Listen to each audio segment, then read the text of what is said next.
तो हाय दोस्तों, वेलकम है फ्री क्लास में। दीपक फ्री एजुकेशन में आपका स्वागत है। और हम यहाँ राकेश गोस्वामी सर की जो बुक प्रैक्टिस सेट है उसको हम लोग करने का प्रयास कर रहे हैं। तो मैं ये उम्मीद करके पढ़ाता हूँ कि आप लोग पहले इन चीज़ों को पढ़ चुके हों। फर्स्ट वे रिवीजन की तरह हम जो है चीज़ों को पढ़ाएंगे, क्योंकि तैयारी ज़्यादा दिन से चल रही है तो आप लोग तैयार कर चुके होंगे। तो इस बेस से नहीं तो आप अपना जो भी अगर सुझाव वगैरह होगा तो आप लोग कमेंट बॉक्स में जो है कि सुझाव दे सकते हैं। तो हम शुरू करते हैं। वृंदावन की विधवाओं के हाल पर किसने विंडोज ऑफ वृंदावन सीरीज बनाई है। थोड़ा इसको जूम कर लेते हैं दोस्तों, चीज़ें बिल्कुल क्लियर होनी चाहिए। वृंदावन की विधवाओं के हालात पर किसने विंडोज ऑफ वृंदावन सीरीज बनाई है। तो मुख्यतः वह रहे हैं अर्पणा कौर के द्वारा बनाया गया था दोस्तों। और बी ऑप्शन आप लोग का सही हो जाएगा दोस्तों। हम समय जाया करके चारों चीज़ों को वो नहीं करेंगे। आप वीडियो को पॉज करके उन चीज़ों को देख सकते हैं कैजुअली। इस वीडियो को 1 से 2 बार आप देखेंगे तो चीज़ें बहुत सारी चीज़ें आपकी क्लियर होती जाएंगी। अमृता शेरगिल का जन्म 1913 में कहाँ हुआ था। तो अमृता शेरगिल का जो जन्म हुआ था 1913 में, वो बुडापेस्ट में हुआ था दोस्तों। ए ऑप्शन आप लोग का सही हो जाएगा। अगला देखते हैं, अभिनव गुप्त द्वारा नवा रस कौन सा है। तो अभिनव गुप्त द्वारा जो नवा रस दिया गया है वो मुख्यतः शांत रस दिया गया है। ये आप लोग ध्यान दीजिएगा, नवा रस ये आप लोग याद रखिएगा।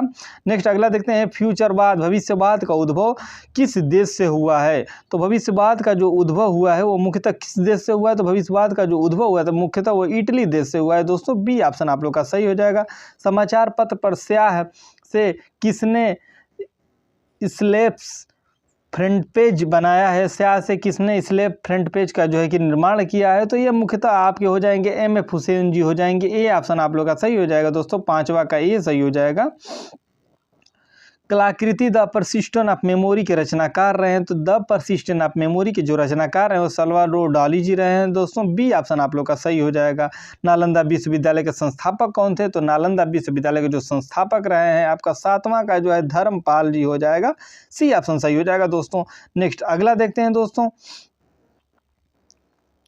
कलात्मक चलचित्र गजगामिनी के फिल्मकार कौन है। तो कलात्मक जो चलचित्र फिल्म रही जो गजगामिनी, इसके जो है कि जो चित्रकार रहे हैं वो मुख्यतः कौन रहे हैं। तो फ्रांस हाल्स जी रहे हैं। बी ऑप्शन आप लोग का सही हो जाएगा दोस्तों। उत्तर प्रदेश के प्रसिद्ध मूर्तिकार कौन है।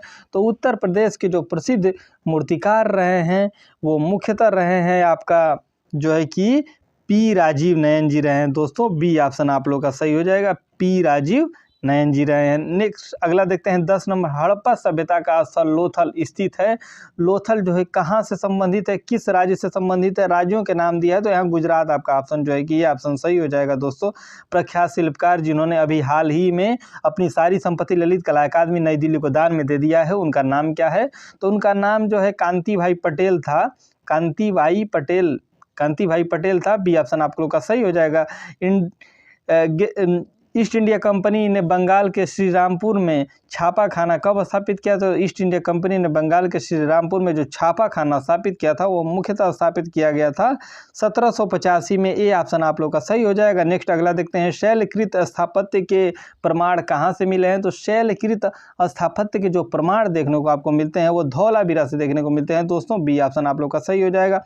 अगला देखते हैं, वह प्रख्यात कला समीक्षक जिन्होंने अपनी पुस्तक एन आर्टिस्ट एंड लाइफ के लिए साहित्य अकादमी पुरस्कार 1969 प्राप्त किया, वो कौन थे। तो जो प्राप्त किए थे वो आपका डी ऑप्शन हो जाएगा। निहारंजन राव जी जो राय थे उन्होंने ही जो है कि प्राप्त किया था। नेक्स्ट अगला देखते हैं, निम्नलिखित में से कौन सी सभ्यता नील नदी के तट पर पनपी है। तो मुख्यतः जो सभ्यता रही है वो मिस्र की सभ्यता नील नदी के तट पर जो है कि पहुंची है। ये याद रखिएगा, नील नदी, यहाँ सभ्यता को जो है कि ध्यान दीजिएगा। नेक्स्ट देखते हैं, मूर्तिकार प्रदोष दास गुप्त का संबंध किससे रहा है, किस संगठन से रहा है। तो मूर्तिकार जो प्रदोष दास गुप्त रहे उसका संगठन मुख्यतः जो है कि प्रोग्रेसिव आर्टिस्ट ग्रुप कोलकाता से रहा है। प्रोग्रेसिव आर्टिस्ट ग्रुप पे ग्रुप कलकत्ता से रहा है। अगला देखते हैं, नैना दयाल की प्रसिद्धि किस रूप में है। तो नैना दयाल की जो प्रसिद्धि रही है वो मुख्यतः किस रूप में रही है। नैना दयाल की जो प्रसिद्धि रही है वो मुख्यतः रही है छापाकार के रूप में दोस्तों। अब बी ऑप्शन आप लोग का सही हो जाएगा। कौन सी दक्षिणी डेक्कन शैली अपने नृत्य दृश्य के लिए प्रसिद्ध है, तो कौन सी दक्कन शैली जो है अपने नृत्य दृश्य के लिए प्रसिद्ध है, तो कौन सी दक्कन शैली है, तो मुख्यतः हम लोग देखेंगे गोलकुंडा जो है जाएगी आपका डी ऑप्शन जो है गोलकुंडा सही हो जाएगा। उस राजपूत शैली की पहचान करें जिसने अपने चित्रों में मुगलों की परंपराओं को अस्वीकृत कर दिया, अपने चित्रों में मुगली परंपराओं को अस्वीकृत कर दिया। वो शैली कौन सी रही है, तो वो शैली रही है बशोली शैली जो मुगल परंपराओं को नहीं मानती थी। अगला देखते हैं जाने माने चित्रकार जो एक प्रसिद्ध इंस्टॉलेशन कलाकार भी थे, तो जाने माने जो कलाकार रहे जो इंस्टॉलेशन से संबंधित रहे हैं वो कौन रहे हैं, तो जो जाने माने कलाकार रहे हैं इंस्टॉलेशन से संबंधित रहे हैं वो प्रवीर गुप्त जी रहे हैं, प्रवीर गुप्त को माना जाता है, ए ऑप्शन सही हो जाएगा। पंचरक्षा सूत्र की हस्तलिपि का चित्रण, पंचरक्षा सूत्र की हस्तलिपि का चित्रण परंपरा कहाँ से देखने को मिलता है, तो पंचरक्षा सूत्र की हस्तलिपि का जो चित्रण देखने को मिलता है वो मुख्यतः पाल लघु चित्रों में देखने से मिलता है। नेक्स्ट अगला देखेंगे दोस्तों, लेखन कला की उचित प्रणाली विकसित करने वाला सर्वप्रथम प्राचीन सभ्यता थी। लेखन कला की उचित प्रणाली जो विकसित करने वाली जो प्राचीन सभ्यता रही है वो कौन सी रही है, तो उचित प्रणाली जो विकसित करने वाली जो सभ्यता रही है सुमेरिया रही है दोस्तों, और सी ऑप्शन आप लोग का सही हो जाएगा। नेक्स्ट अगला देखते हैं, मृड पट्टिका, मृड पट्टिका का उत्कीर्णन सिंह युक्त देवता की कृति प्राप्त हुई है। जो मृड जो पट्टिका है या मृद मिट्टी है, इस तरीके से जो उत्कीर्णन देखने को मिलता है वो कहाँ से देखने को मिलता है, तो आपका कालीबंगा से देखने को मिलता है, आपका बी ऑप्शन सही हो जाएगा। और ये भी बहुत इंपॉर्टेंट है दोस्तों, यहाँ से हर बार जो है कि क्वेश्चन आते हैं, चीज़ों को बदल के थोड़ा सा डाइवर्जन करके थोड़ा सा चीज़ों को घुमा करके यहीं से पूछ दिया जाता है। कमोड आर्ट गैलरी किस शहर में है, ये इंपॉर्टेंट है। कमोड आर्ट गैलरी कहाँ है, तो कमोड आर्ट जो गैलरी है वो मुख्यतः कहाँ है, तो कमोड आर्ट गैलरी आपका मुंबई में देखने को मिलेगा, ए ऑप्शन सही हो जाएगा।